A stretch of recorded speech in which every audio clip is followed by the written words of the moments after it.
আপনার আশেপাশে থাকা এমন কোনো ব্যক্তি দেখবেন যে কথায় কথায় হাসে। আপনি যে কথাই বলবেন দেখবেন সে খুশি, সে হাসিতে আছে। তা সেটা হোক ফানি কথা বা ইমোশনাল, দেখা যাচ্ছে সে কথায় কথায় হাসি খুশি থাকতে পছন্দ করে। কিন্তু ভাই বিশ্বাস করেন, ওই ব্যক্তিটাকে যদি একবার কেউ যদি মনের কথাগুলো বলতে শুরু করে, বুকে টেনে নেয়, যদি আপন করতে শুরু করে, দেখবেন যে বুকে টেনে নেওয়ার সাথে সে কেঁদে ফেলছে। সে তার মনের কথাগুলো বলতে শুরু করবে। তো আসলে ভাই ভেতরে কার ভেতরে কি থাকে ভাই আসলে আমরা জানি না।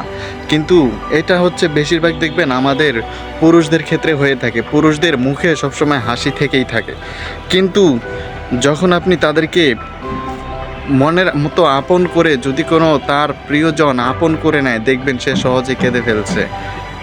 কারণ সে কাঁদতে জানে না, সবসময় তার মুখে হাসি থাকে কারণ সে কাঁদতে জানে না। দেখবেন যে কোনো মুহূর্তেই সে হাসতেছে, সে জানে না কাঁদতে কি। তার মনে মনে ভেতরটা একদম পুরে ছারখার, ভেতরটা কেঁদে কেঁদে সবসময় ভেজা থাকে।